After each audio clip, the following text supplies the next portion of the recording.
Muito bom dia, boa tarde, boa noite. Quero acolher você que está chegando aqui no nosso canal. E hoje nós vamos tratar de um assunto que eu tenho certeza que você já deve ter pensado sobre isso em algum momento. Alguma vez você já ouviu alguém falando assim que achava que a educação ela deve ser laica? Ou que Deus, por exemplo, é um tema que não deve ser abordado dentro da escola? Pois afinal, a escola não é para isso. Muitas vezes nós vemos pessoas, inclusive cristãs, falando sobre a educação laica ser a melhor educação. E é isso que nós vamos discutir nesse vídeo. Fica conosco que você não vai se arrepender. Tem muitas informações quentíssimas, informações importantíssimas. Roda a vinheta!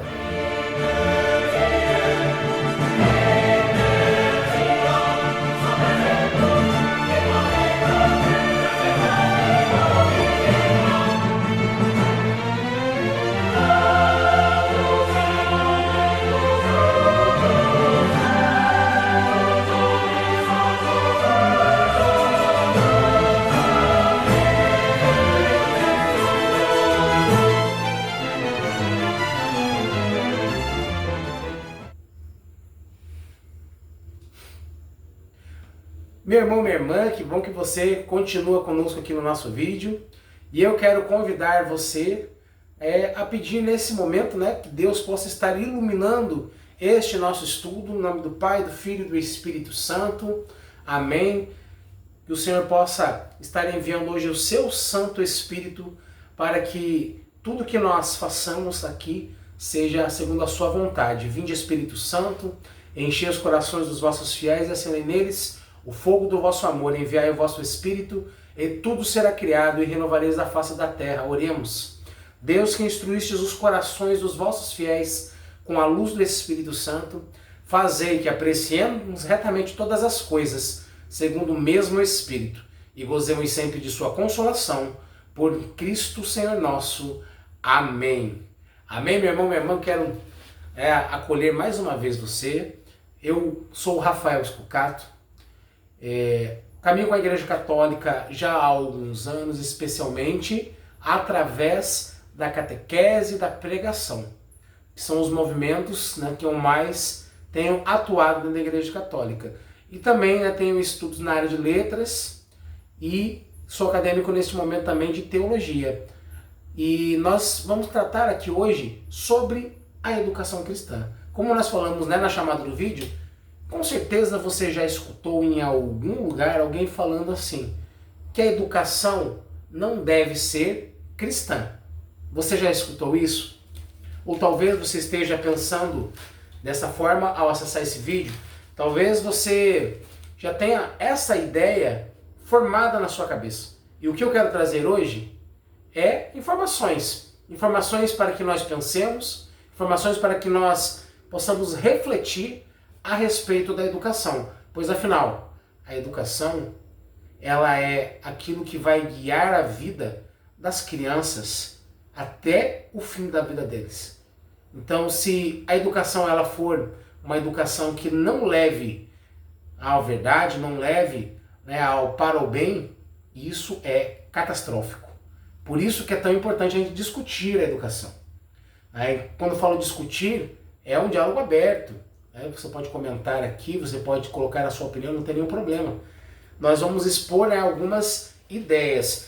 Então, amados e amadas, nós vamos começar hoje aqui tratando, para a gente tratar de educação, a gente tem que entender para que ela serve. Então, quando nós tratamos filosoficamente, e quando eu falo filosoficamente, nós temos muitas linhas filosóficas da educação, mas eu prefiro, até vou tomar, acabei até esquecendo de tirar aqui da minha prateleira, vou tomar aqui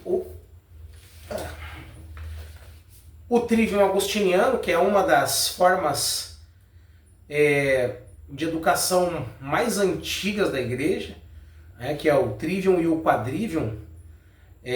Nós vamos ver que essa forma ela inspira e ela leva até a educação que nós vemos em muitos países hoje.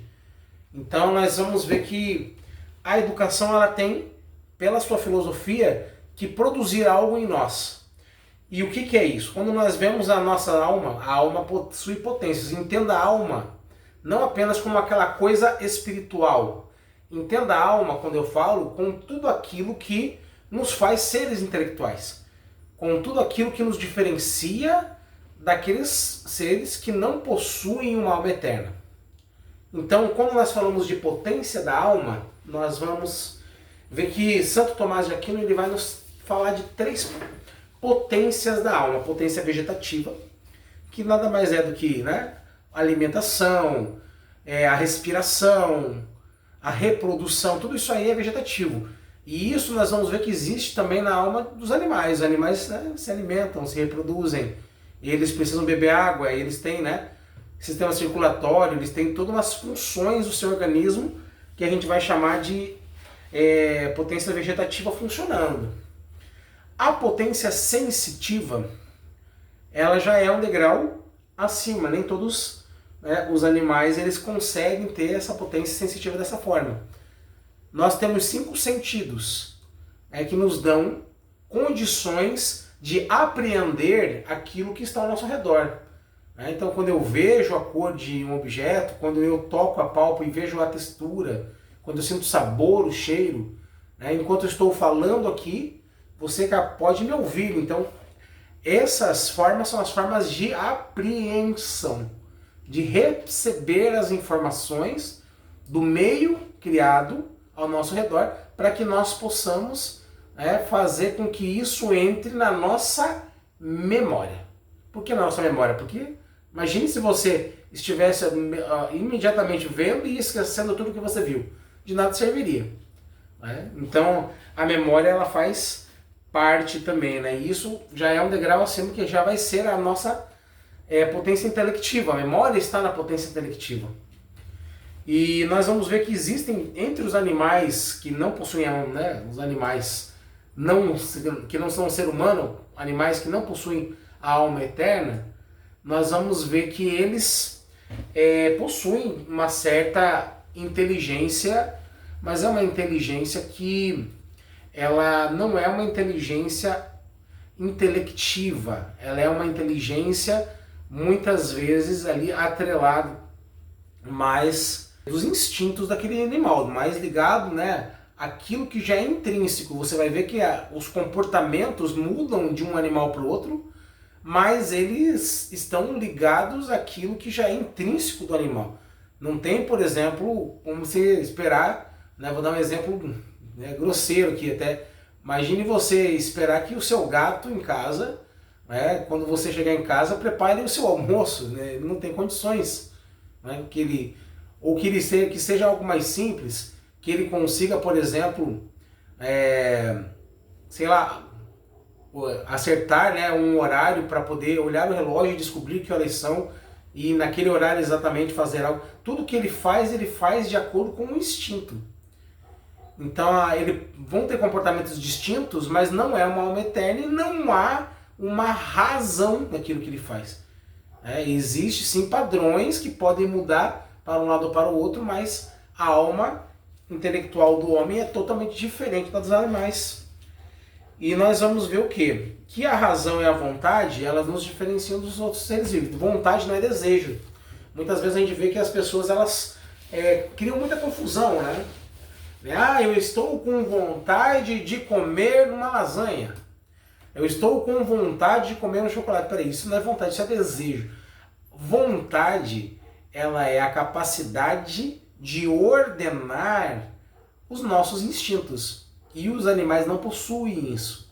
Eles não têm condições de ordenar os instintos deles, eles agem por instinto. Se um bicho estiver com fome, tiver um pedaço de carne, ele vai arrancar da sua mão, por mais que você seja o dono dele. Entendeu? Ele não tem esse discernimento. Se você estiver doente, você esperar que o seu cachorro tiver só um bife lá e ele esperar que ele deixe o bife para você porque você está doente, provavelmente se ele tiver com fome ele não vai fazer isso. O instinto dele vai levá-lo a comer aquilo. Então, a empatia, a capacidade intelectiva, ela é restrita ao ser humano. E ela é formada, ela é modelada pela educação. E também nessa parte intelectiva, intrinsecamente ligado a ela, existe a questão da religiosidade, porque o ser humano, seja ele ateu, seja ele teísta, seja nascido em qualquer parte do mundo, ele crê em algo, e esse crer em algo, o que ele pode jurar de pé juntos que não é o Deus dele. Então, eu sou ateu, eu não acredito em divindade nenhuma. Eu acho que todas as verdades são científicas. Ele pode não aceitar isso, mas o Deus dele já foi escolhido. O Deus dele é a ciência humana, é a ciência sem Deus. É apenas a ciência empírica, demonstrativa. Então, ali existe já sempre uma adoração, mesmo que ele não perceba. O ser humano, ele é um ser religioso. Ele irá adorar algo ou alguém. Então, quando nós falamos de razão e de potências, da potência intelectiva, nós vamos ter que ligar isso daí sempre a uma religiosidade. Então, quando nós vemos que a fé e a razão elas são transmitidas pela educação, a educação formal ela é responsável por desenvolver o ser humano como um todo. Se eu tiro a fé desse processo, eu já estou criando um problema, já estou criando um celeuma aí. Porque quando eu trato a razão sem a fé, ela fica manca de uma perna. Quando eu trato a inteligência, a ciência sem a fé, ela está manca de uma perna. Porque a ciência verdadeira, ela está sempre intrinsecamente ligada ao que você acredita. Seja você teísta ou ateu. Então, por exemplo, para você acreditar hoje na teoria do evolucionismo, inclusive o evolucionismo, como nós ouvimos falar dele, que tudo surgiu de um acaso e que as coisas simplesmente se ordenaram, nós vemos que você precisa de muito mais fé do que para crer em Jesus Cristo. Sendo que Jesus Cristo, historicamente, possui fato, é um fato, ele possui provas e muitos escritos de pessoas favoráveis a Cristo e também desfavoráveis. Escreveram sobre ele. Existem muito mais evidências, milhares de vezes por cento mais evidências de Cristo do que de Alexandre Magno, de Alexandre o Grande. E tanto ninguém duvida que Alexandre existiu. Então, é muito mais fácil você crer em Cristo, se você for observar cientificamente, do que crer na teoria do evolucionismo, que é uma teoria, não é um fato, até porque não tem hoje como ser provado. Isso aí é assunto até para uma outra explanação. Mas vamos continuar aqui. Então, assim, existe necessidade de fé sempre. Você sempre precisará crer. E este crer não é um problema. O problema é no que você crê. Porque se você crê naquilo que, de repente, é uma inverdade, é o falso, você vai estar levando também outras pessoas à falsidade. E aí até vão recorrer aqui à palavra de Deus. Jesus Cristo, no Evangelho de São Mateus, ele vai falar o quê? Se pode um cego guiar outro cego, não cairão ambos no mesmo buraco? Então, quando um professor ele se forma lá na sua faculdade, quando ele faz a sua licenciatura, ele é um guia. E ele não pode ser um guia cego. E nós vemos que muitas vezes as pessoas tentam criar o clichê de que a religiosidade é cega, de que a religiosidade é contra a ciência. E quando nós olhamos para a história, nós vemos muito pelo contrário, que toda a ciência vem da religiosidade. A ideia de religiosidade separada da ciência é uma coisa de hoje, é uma coisa de 150, 180 anos atrás para cá. Então a gente vê que é um absurdo você falar isso e as pessoas repetirem isso descaradamente, sendo que pela falta de informação, pela falta da verdade escrita nos livros, os livros que simplesmente são deixados de lado na educação formal nas escolas e que mostram de onde surgiu a verdadeira educação, esses livros que foram escondidos, eles não foram por acaso escondidos, eles foram escondidos de propósito. Então nós vamos ver que a educação laica, agora nós vamos entrar nesse tema, a educação laica ela promete, isso pela própria Constituição Federal, também pela Lei de Diretrizes e Bases, que foi assinada, né, em 1996, ela vai deixar muito claro lá no papel, e o papel aceita qualquer coisa que eu escreva, né, de que ela é sem religião. Mas aí nós temos um problema filosófico muito importante. A não religião é uma religião. Porque nós observamos o quê? Que a escola de hoje, laica, a universidade de hoje, laica, ela aceita tudo menos o Deus único. Ela aceita tudo menos o cristianismo. As Bíblias foram proibidas de estar nas prateleiras das bibliotecas. Isso já tem alguns anos que essa lei foi sancionada. Mas, se você procurar aqui, ó, este livro, se você for procurar o Corão numa biblioteca de escola, eu asseguro você que você vai encontrar. Se você for procurar o Evangelho segundo o Espiritismo, você vai encontrar. Por que que o cristianismo em si, ele está sendo já há tantos anos expulso da escola? Porque aí nós vamos encontrar um grave problema, meu irmão, minha irmã. O cristianismo, ele mostra a verdadeira face da educação. E a educação, ela foi feita para levar a verdade máxima, a Deus. Deus, nas suas características divinas, ele vai ter o quê? A beleza, a verdade e a bondade. Ele é o sumo bem, ele é a suma verdade, ele é a suma beleza. Então, quando eu procuro a verdade, o meu desejo de saber a verdade, ali está intrínseco aquela necessidade que nós falamos do homem, de ter o seu Deus. A busca pela verdade, ela aponta para a busca, na verdade, pela verdade absoluta, que é Deus. Quando eu escolho algo mais bonito, vejo aqui, poxa, eu quero comprar uma caneta. Então tem uma caneta de uma forma e tem de outra. Eu acho essa mais bonita. Qual que você compra? Se elas são o mesmo preço, você compra a mais bonita. O nosso desejo pelo belo, na verdade, está ali escondido, oculto, está latente ali o desejo por Deus, porque Ele é a suma beleza. Então a beleza, ela aponta para Deus. A verdade aponta para Deus. Se nós tirarmos Deus dessa ideia da verdade, porque quando eu falo verdade, eu estou falando de educação, porque a educação, ela é a profissão da verdade.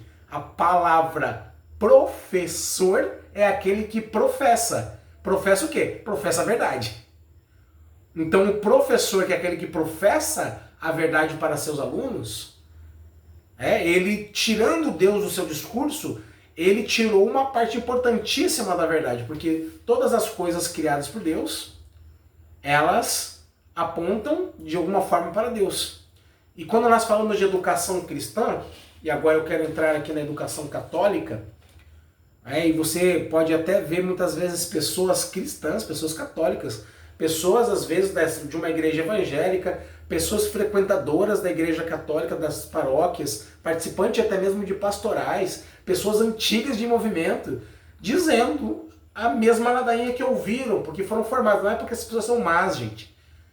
Essas pessoas não são más em seu coração. Elas aprenderam desta forma, dizendo que a educação tem que ser laica. Porque igreja e educação não tem que se misturar. Já ouviu essa história? Que a educação e a igreja, elas não podem se misturar. Mas eu quero falar uma coisa muito importante, meu irmão, minha irmã. Não existe educação não religiosa. Toda educação terá um Deus.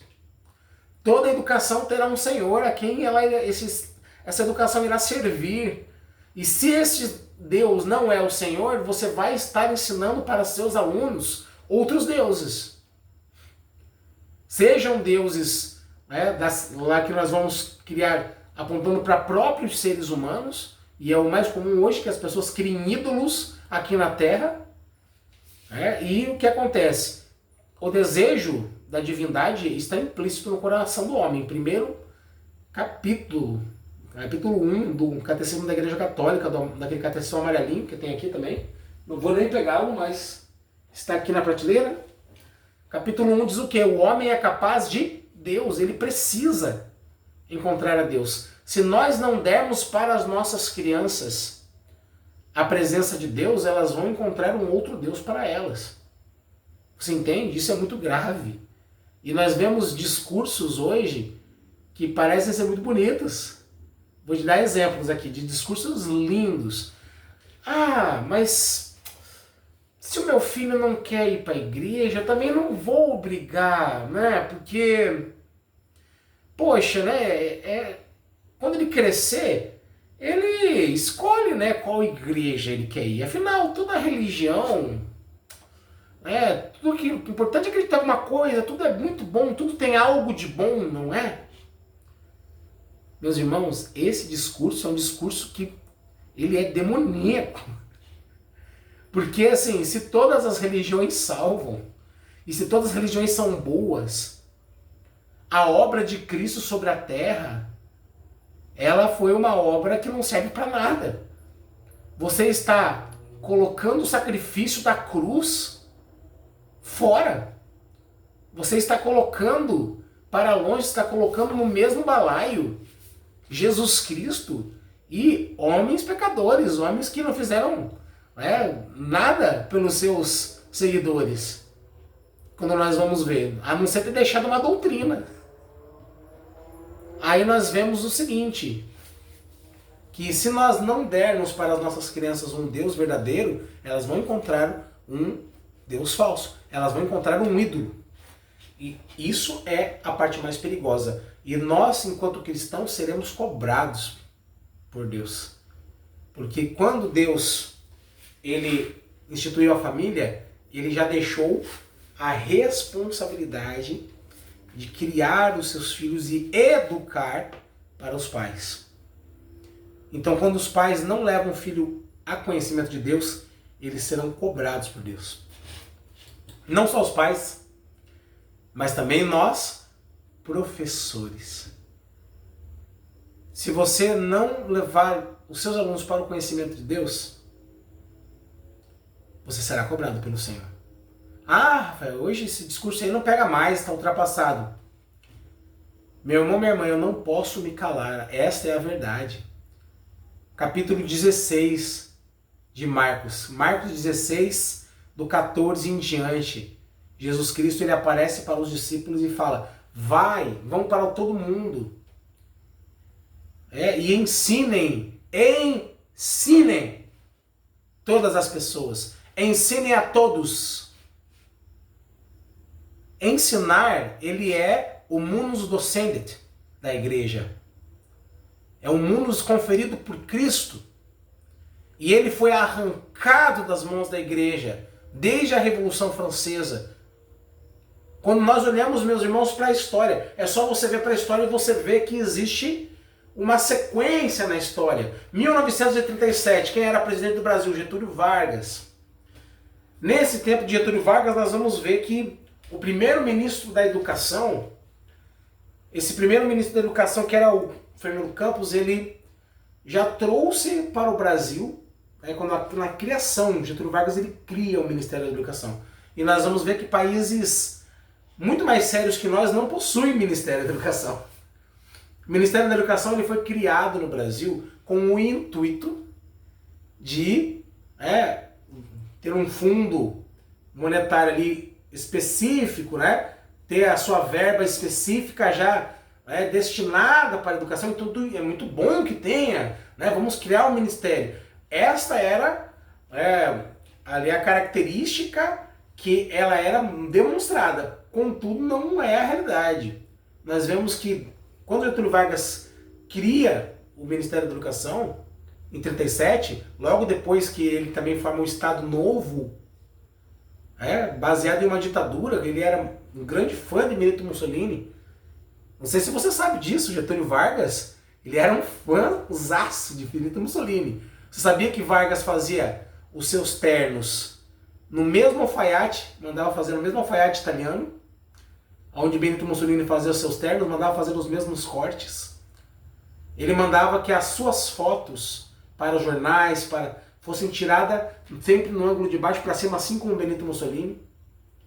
Você sabia que ele trouxe toda a ideia de Ministério da Educação e de uma educação padronizada pelo Estado da Itália, pois ele era grande amigo de Mussolini, Tanto que Vargas só não entra na guerra ao lado da Itália devido ao bombardeio dos navios brasileiros, navios mercantes.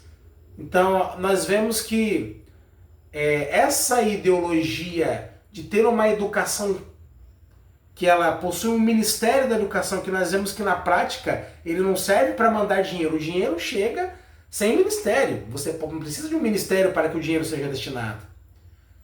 Você vê que esse ministério existe, na verdade, para controlar o que se fala em sala de aula.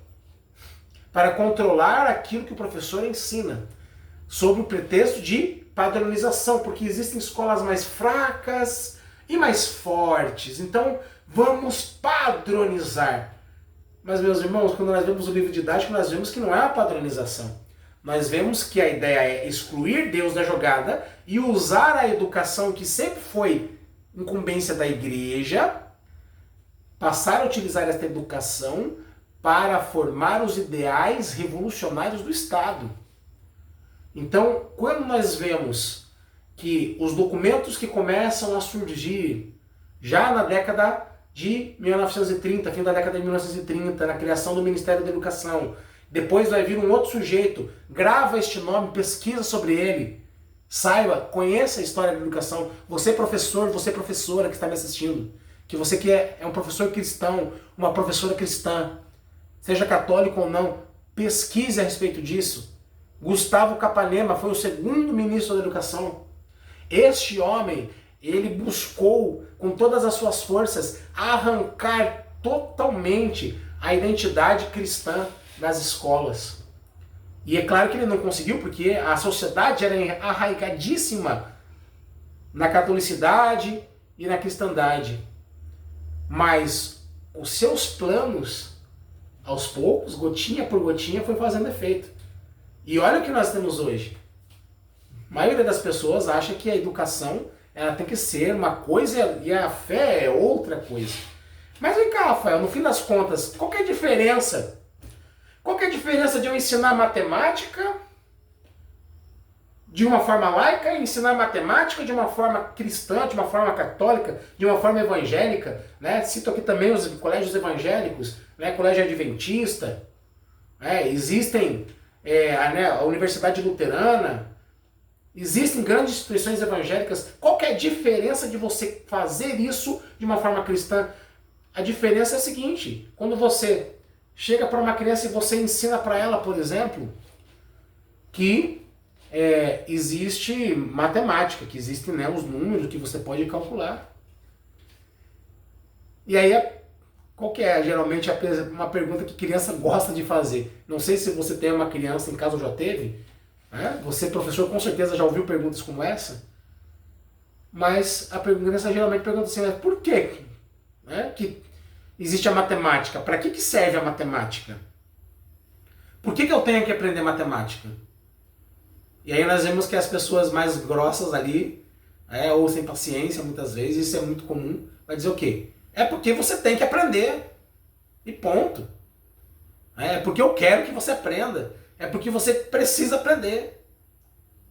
Mas quando você vê uma perspectiva cristã e você começa a explicar, por exemplo, que matemática é uma identidade de Deus na criação toda, que você começa a ver que Deus ele criou uma sequência de coisas que são proporcionais umas às outras e que você consegue descobrir essa identidade de Deus com os números. Olha a diferença. Deus está explicando isso para uma criança. Ou quando uma criança pergunta por que eu tenho que estudar a língua portuguesa, por que eu preciso aprender esse monte de características e categorias, de artigo, verbo, adjunto nominal, adjunto adverbial, e aí vai, por que eu preciso aprender tudo isso? Por que eu preciso aprender tanto sobre uma língua? Não é só falar. E aí você começa a mostrar que o falar é uma característica que vem de Deus. Nós falamos porque Deus também fala. E a criação do mundo foi feita a partir da fala. Faça-se. Então eu começo a explicar o quanto é importante saber falar corretamente. Porque, por exemplo, a fala de Deus ela é ação. E a nossa não é ação, mas ela tem um grande poder. Então, eu falar corretamente é necessário. E eu começo a falar que isso está implícito à nossa imagem e semelhança com Deus. Olha a diferença de você ensinar a mesma coisa de uma forma cristã e você ensinar isso de uma forma laica, de uma forma ateia. A verdade é essa. O laicismo é ateu. E ateu é sim um pensamento religioso, meus irmãos. Seria pueril da minha parte se eu pensasse que ateu é algo neutro. Se ateu fosse algo neutro, ele aceitaria totalmente que entrasse nos livros de ciências lá a metafísica. Entrasse no livro de ciência a criação do mundo segundo a Bíblia.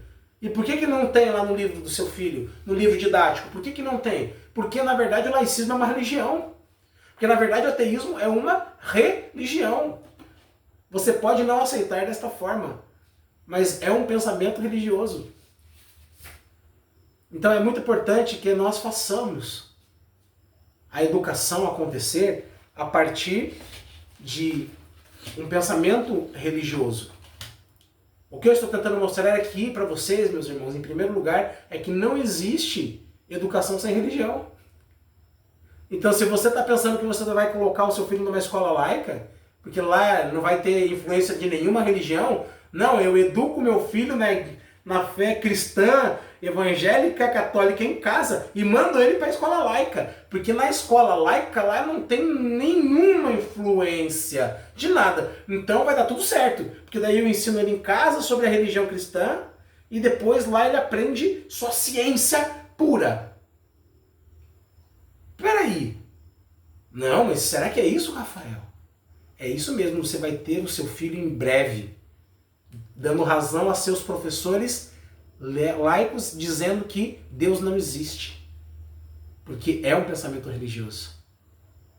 Se você não enxergar toda a ciência e tudo aquilo que é ciência como uma extensão, como longa-manos de Deus, como uma extensão daquilo que é o Senhor, você vai criar, sim, pessoas que vão adorar a si próprias, que vão ver, olhar para a sua própria inteligência, que é, sim, também longa-manos de Deus, que é também um desdobramento do Senhor para nós, a nossa inteligência. Mas eles vão olhar para si e ver, nossa, como nós somos inteligentes, descobrimos tudo isso. Logo não deve existir um Deus.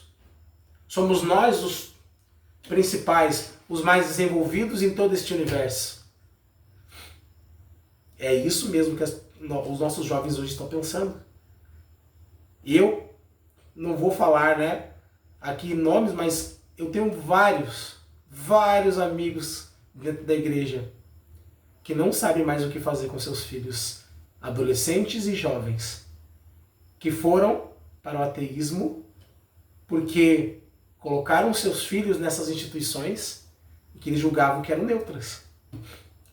Filhos que chegam em casa e que peitam os pais e dizem que Deus não existe. Não existe pior tristeza para um pai do que, para um pai cristão, é claro, do que perceber que o seu filho está se perdendo espiritualmente.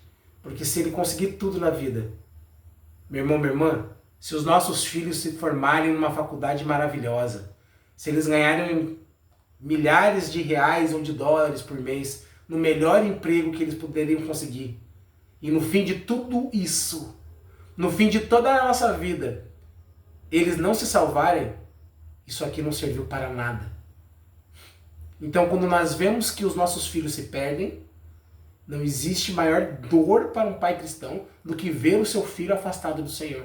Não existe pior, algo mais grave para um pai de família do que ver alguém da sua casa afastado do Senhor. Porque não adianta nada, meus irmãos. Não adianta mais esse corpo, não adianta você ter sucesso material se você perder o céu. Você está me entendendo? O quanto isso é grave, o quanto isso é importante. Eu estou trazendo esse tema porque é um tema gravíssimo. Se nós não trabalharmos e se nós não militarmos por esse respeito, Por isso que eu peço, mande esse vídeo para algum outro católico que você às vezes sabe que ainda não pensa dessa forma. Manda este vídeo, né, para alguém evangélico, para pessoas que você sabe que são cristãs e que ainda defendem a educação laica. Nós vemos na nossa educação moderna a influência de grandes nomes que dizem ter descoberto maravilhas para educar as crianças e que as nossas crianças hoje são muito melhor preparadas que as de antigamente. Meus irmãos, a minha avó, ela morreu ainda meio jovem, morreu com 60 e poucos anos de idade, e ela fez somente o ensino primário. A minha avó, ela escrevia tanto e ela sabia latim, porque ela aprendeu na escola. Ela sabia italiano, porque ela aprendeu na escola. Essa mulher, ela falava de coisas que muitas pessoas que terminaram o ensino médio não falam. A impressão que eu tenho, na verdade, é que as pessoas que realmente conseguiram, porque o que acontecia antigamente, não é que as pessoas não tinham uma educação ruim, a educação não era ruim, a educação era muito boa. O problema é que não havia educação para todos. As escolas estavam mais concentradas nos grandes centros, nas grandes capitais, nas grandes cidades, e muitas vezes as pessoas do interior ficavam analfabetas. Mas aqueles que estudavam tinham uma educação de qualidade muito maior que a nossa. Não é nem como comparar. É só você observar a cultura das pessoas antigamente. Leia os livros dos escritores de hoje e leia os livros dos escritores de 70, 80 anos atrás. Né? A gente vai ver a diferença. E nós vamos ver que os grandes nomes de hoje, quando você estuda licenciatura, né, eu que iniciei a licenciatura falava-se muito, né, em Susini, em Vygotsky, o pensamento psicológico da educação, né, a filosofia da educação, Piaget. Então, quando nós vamos ver que Jean Piaget, por exemplo, ele é muito influenciado por psicanalistas. E ele começa a trabalhar essa ideia da psicanálise profundamente na educação. Meus irmãos, nós cristãos não podemos pensar como pensa Freud. Nós não podemos pensar como pensa Uncle. Piaget foi extremamente influenciado por Uncle. Esses homens, quando nós falamos em questão religiosa, eles só conseguem ver a parte exterior do homem, eles não enxergam a alma. Eles tratam o homem como se fosse um animal, eles veem a parte animal do homem apenas. O homem faz tudo por sexualidade, faz tudo para obter vantagem, e qualquer coisa que o homem faça lá no fundo, intrinsecamente, existe uma vantagem. Isso não é a realidade. A Bíblia nos mostra que isso não é a realidade. Você pode até pensar dessa forma, olhando a maldade do mundo. Mas quando você olha a bondade, você vê que quando Deus entra, este mal sai.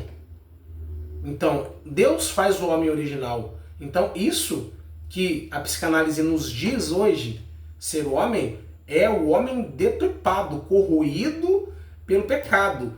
Não é o homem original. O homem como ele foi feito. O homem original, ele, claro, decaiu e virou homem natural. O homem natural, ele corrompido pelo seu pecado, tem características de buscar vantagem.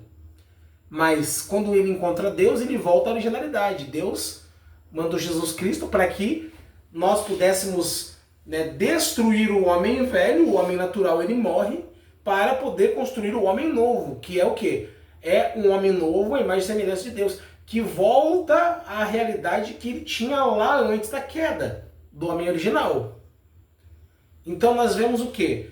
Que a verdade não é essa. Nós temos que educar os nossos filhos para produzir as virtudes. A educação ela deve existir para produzir as virtudes, tanto as do irascível quanto as do concupiscível. As virtudes são necessárias. Então, quando nós educamos nossos filhos para as virtudes e para a fé e a razão, todas as outras ciências caminham junto com isso e eles conseguem aprender muito melhor até. Por que as escolas cristãs são as campeãs? Geralmente nos grandes simulados, nas provas Brasil. Pode olhar, olha os resultados. Se você tem dúvida, olha os resultados. As escolas cristãs são sempre as campeãs. quando você coloca Deus na frente, aquilo ali se torna algo muito mais frutífero. Sem o Espírito Santo, a ciência é manca. Então, para nós finalizarmos aqui a nossa aula, que já está muito longa, quando eu falo, né, esses novos pensadores, não vou nem citar Freire aqui, porque Freire é um caso ainda à parte, né, é o fundo do poço, podemos dizer, da nossa educação moderna, aonde nós temos uma educação ateia, uma educação que nega totalmente a Deus, uma educação baseada na ideia do opressor e do oprimido, até outras educações que as pessoas acreditam ser mais próximas do cristianismo, do catolicismo, como o método Montessori. Maria Montessori, ela era feminista, nós não temos como dizer que esse pensamento dela se aproxima. Não estou condenando esses métodos. Meus irmãos, toda heresia parasita uma verdade. Então, tem coisas boas em todos os métodos, inclusive no método de Freire. Tem coisas boas lá. É um erro você dizer que tudo que está lá é ruim. Se tudo que fosse lá é ruim, já estaria jogado de lado há muito tempo. O problema é que, o que faz a heresia? Ela pega a verdade, ela se esconde aqui atrás da verdade. E a pessoa vendo a verdade que brilha, ela abraça aquela verdade. E aí, abraçando aquela verdade, ela abraça a mentira junto. É essa a verdade, a ideia da heresia. É a ideia de hoje. Você joga a ideologia com uma verdade linda, algo belo, a pessoa abraça aquilo. Até porque ela busca, né, sempre porque o bom, belo e verdadeiro. Buscando a Deus, ela sempre busca isso. E aí ela acaba abraçando a falsidade junto. Então nós vemos que existem coisas boas em Saussure, existem coisas boas em Maria Montessori, existem coisas boas em Paulo Freire, existem coisas boas ali, verdade, coisas boas no sentido assim, de verdades. Mas se eu pegar, por exemplo, uma panela de sopa e deixar cair um grande panelão de sopa e cair um rato ali dentro, todos aqueles legumes e coisas que eram boas não se tornam ruins, logo nós não deveríamos abraçar essas ideologias. Porque muito dificilmente eu vou conseguir abraçar só a parte boa. Ficar só com a parte boa. A gente acaba abraçando a ideologia sempre como um todo. Quando nós falamos dos sistemas de educação modernos, nós vamos ver, por exemplo, países como os Estados Unidos, que ainda baseiam-se, não é que eles adotam o trivium quadrivium, não é mais a educação clássica, mas eles se baseiam no trivium e no quadrivium. E aí, o que eu falo para vocês? Quando a gente aprende algo, é porque a gente construiu a educação em cima de outra coisa, não é assim? Por exemplo, lá, quando inventaram a roda. Opa, beleza, o negócio ficou mais fácil lá puxar carroça. Mas o eixo lá tinha um atrito gigante. Aí o que eles descobriram? Poxa, se a gente fizer aqui um aparato onde a gente coloque a roda com um eixo e ele possa girar, sem girar o eixo junto, vai ter menos atrito. A roda vai girar mais rápido, a carroça vai andar mais rápido e vai quebrar menos. Opa, construiu em cima do quê? Em cima daquilo que já era anterior à roda. Depois disso veio o quê? Os aparatos totalmente de metal. Modelou metal, fez um eixo de metal, fez um rolamento e a roda ficou muito mais parecida com o que é hoje. Mas tudo é o que, meus irmãos? Uma construção. Agora, quando eu falo de Freire, Freire pegou tudo que veio antes dele e jogou no lixo. E criou uma ideologia do zero. Ou seja, eu tenho que fazer uma educação baseada em um homem sozinho, que é infalível. Dizem muitas piadas a respeito da infalibilidade papal. Mas eu falo da infalibilidade freiriana, porque Freire tem que ser infalível. Porque ele coloca em xeque milênios de educação. Ele coloca em xeque toda a educação desde a Grécia Antiga. Ele diz que está tudo errado. Então, em quem nós vamos apoiar para poder educar as crianças? Em Freire? Ou vamos apoiar na Escolástica, em Agostinho, em Sócrates, em Platão? Vamos nos apoiar em Hesíodo, vamos nos apoiar em Cícero, Vamos nos apoiar nos grandes educadores que já teve ou vamos nos apoiar num homem sozinho? Hoje nós vemos que a educação brasileira optou por apoiar-se nele. Por quê? Porque ele satisfaz os anseios de um sistema político. Assim como aqueles que o premiaram na Suíça. Ah, o brasileiro que foi premiado na Suíça, meus irmãos, ele foi premiado porque ele satisfez o sistema político da época. Nada mais que isso. Hoje, se você quiser ser aplaudido pelo mundo, você professor, professora quer ser aplaudido, pregue o que o sistema pede. Faça doutorados em cima de temas que o sistema pede, em cima da pedagogia do oprimido. Você vai ser aplaudido, você vai ser ovacionado, você vai ganhar dinheiro, vai cair dinheiro no seu bolso, vai cair Pix lá na sua conta. Mas se você quiser ganhar o céu como professor, como professora, pensa no que eu estou te dizendo. Vai valer a pena a gente educar na verdade.